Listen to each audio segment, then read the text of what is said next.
Shalom sahabatku yang terkasih dan sehati dalam Yesus Kristus. Jumpa lagi kita pada kesempatan kali ini. Mari kita siapkan diri dan hati kita untuk menjadikannya layak menyambut Tuhan, supaya kita bisa menjadi garam dan terang dalam kehidupan ini.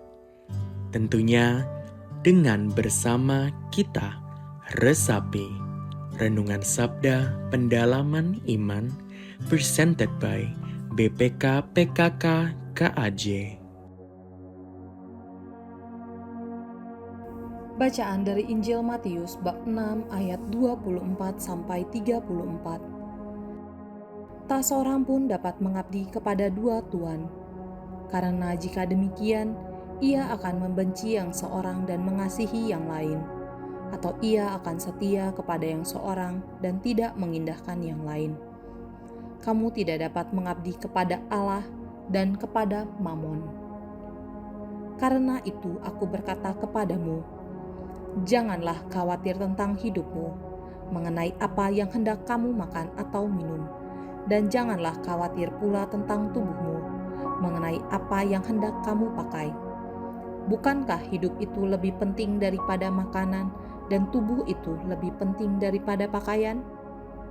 Pandanglah burung-burung di langit yang tidak menabur dan tidak menuai, dan tidak mengumpulkan bekal dalam lumbung, namun diberi makan oleh Bapamu yang di surga.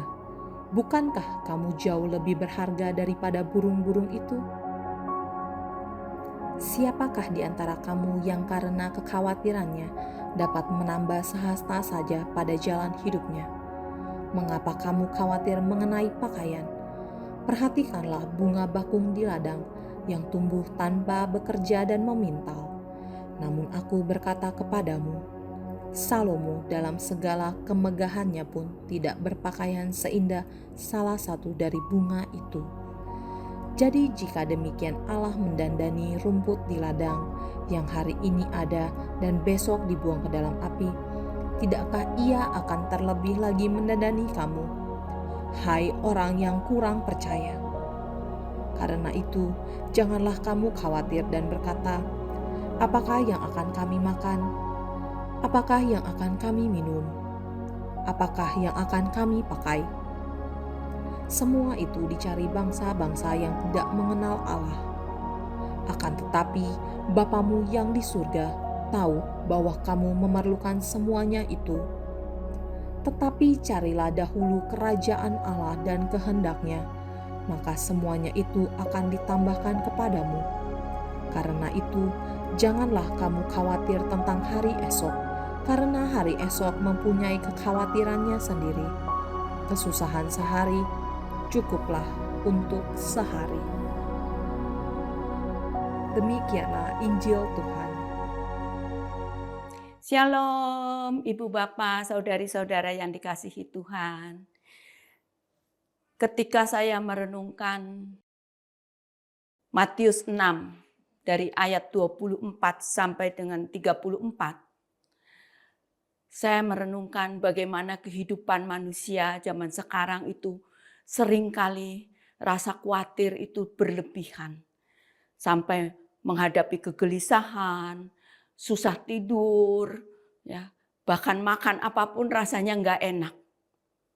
Tapi satu hal, di mana kalau kita sungguh-sungguh ketika mengalami ketakutan atau khawatir yang berlebihan, selalu ingat bahwa Yesus Tuhan hadir untuk menyelamatkan saya. Yesus Tuhan hadir untuk mengangkat saya dari keterpurukan, maka saya bangkit kembali. Terlebih ketika saya melihat di ayat yang ke-33, ya, Matius 6 ayat 33, di sana dikatakan, tetapi carilah dahulu kerajaan Allah dan kebenarannya, maka semuanya akan ditambahkan kepadamu. Ayat ini sungguh sangat menginspirasi. Ayat ini sungguh betul-betul hidup di dalam kehidupan saya pada saat itu. saya ada di Kota Malang, ya, tahun 2000. Waktu itu anak saya sekolah, ya baru tingkatan SMA, ya SMU itu, jadi perlu didampingi gitu ya, karena belum pernah keluar kota.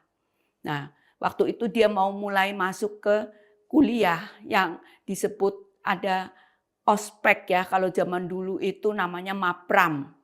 Nah, pada malam minggu, hari Sabtu dia pulang sampai tengah malam, hampir pagi, kemudian minta dibuatkan topi, ya. Saya bikin sampai hampir pagi. Akhirnya jam 4 pagi, hari Minggu dia pergi. Itu tanggal, kalau nggak salah tanggal 10 September tahun 2000. Nah, dia pergi, saya harusnya ke gereja. Tetapi saya agak malas ke gereja. Kenapa?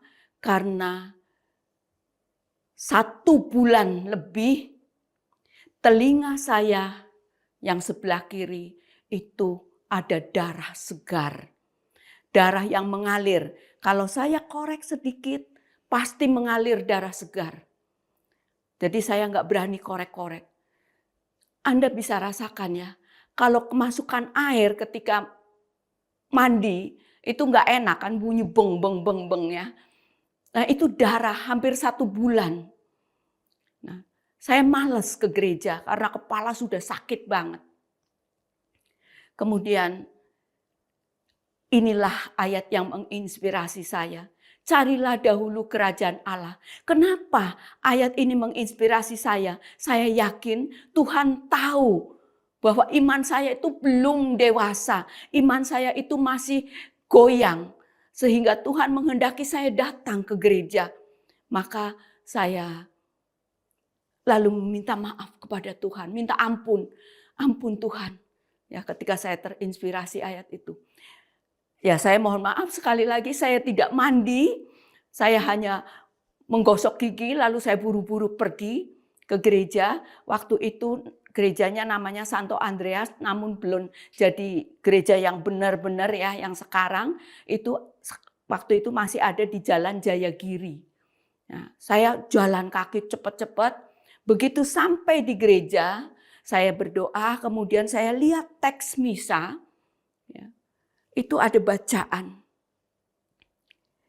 Telinga orang tuli akan dibuka. Saya nangis. Saya merasa, wah Tuhan mau menyembuhkan saya. Saya sudah menangis duluan. Dan ketika hosti diangkat waktu Ekaristi, ya, saya sudah menangis. Kemudian saya maju ke depan, mau terima hosti, ya. Pastor mengatakan, tapi sebelum pastor mengatakan tubuh Kristus, dia melihat saya karena kemungkinan besar kan orang Katolik jarang yang menangis seperti itu di dalam gereja. Ya. Dia lihatin saya, namun ketika pastor kasih hosti itu, tubuh Kristus, jawab saya, puji Tuhan, saya nggak jawab salah. Saya jawab amin. Ya. Kalau saya jawabnya kamsia, tak pasti nggak dikasih ya. Ini bukan orang Katolik gitu ya. Nah, akhirnya saya terima hosti, saya balik ke tempat duduk, saya berdoa. Saya melihat salib yang begitu besar. Saya berkata kepada Tuhan Yesus, Tuhan, seandainya Tuhan tidak menyembuhkan saya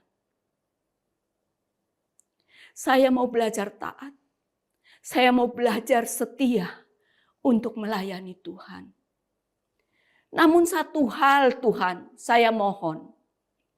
Saya mohon satukan darah dari orang yang berdosa ini dengan darah-Mu yang tercurah di Kalvari. Begitu amin, saya terkejut, saya kaget. Karena serasa ini darah dari telinga saya kesedot keluar. Saya ambil tisu. Saya nggak berani korek dalam-dalam. Saya pelan-pelan. Kok nggak ada darah? Kok nggak ada? Kok nggak ada? Dan ternyata telinga saya kering. Tuhan Yesus luar biasa. Darah yang tercurah di Kalvari beribu-ribu tahun yang lalu sungguh nyata. Dan Dia, Tuhan yang Maha Kuasa, Tuhan yang Maha Mulia, mau merendahkan diri, mau menyatukan darahnya dengan darah dari orang yang berdosa seperti saya. Waktu itu di samping saya seorang biarawati, suster, agak tua, ya tadinya ngelenggut gitu kan. Tapi ketika dengar saya nangis, saya digoyang-goyang. Ada apa? Saya bilang enggak ada apa-apa. Saya bilang begitu. Nah ketika keluar dari gereja itu banyak, ya di Kota Malang itu banyak yang frater, yang pastor berjubah-jubah itu kan. Saya pengen bersaksi kepada mereka, pada beliau-beliau itu. Tapi nanti saya dikira orang gila. Ya. Karena mungkin beliau itu kan jarang sekali lah mendengar kesaksian yang aneh-aneh gitu kan. Akhirnya saya pulang, buru-buru saya ingin telepon ke rumah. Tapi ini kaki terus saja jalan. Akhirnya di rumah saya HP, saya telepon suami saya bilang, telingaku sembuh di dalam gereja. Saya bilang begitu. Dan suami saya bilang, itu mujizat. Ya, Tuhan sungguh luar biasa. Dan saat itu saya mencari kerajaan Allah lebih dahulu. Bukan untuk menerima tambahannya. Rupanya tambahannya itulah yang saya alami. Yaitu mujizat Tuhan. Mari saudara, mari Bapak Ibu, mari saudariku. Kita berdoa bersama-sama untuk memuji memuliakan Tuhan Yesus yang sungguh luar biasa. Dalam nama Bapa dan Putra dan Roh Kudus. Amin. Bapa yang baik, sungguh Engkau mengutus putramu Yesus Kristus. Bukan hanya sebagai penebus dosaku. Namun sampai saat ini pun mujizat-mujizat selalu terjadi. Walaupun terhadap saya orang yang berdosa. Terhadap saya yang sering kali sulit untuk melakukan apa yang diperintahkan Tuhan kepada saya. Kiranya biarlah saudara-saudara saya juga boleh mengalami seperti apa yang saya alami. Agar iman mereka semakin dewasa, iman mereka semakin cinta Tuhan, semakin sungguh mau melayani sesama demi kemuliaan nama Tuhan. Terima kasih Yesus, terima kasih. Terima kasih Bapa, terima kasih Roh Kudus. Kemuliaan kepada Bapa dan Putra dan Roh Kudus seperti pada permulaan, sekarang, selalu, dan sepanjang segala abad. Amin. Dalam nama Bapa dan Putra dan Roh Kudus. Amin.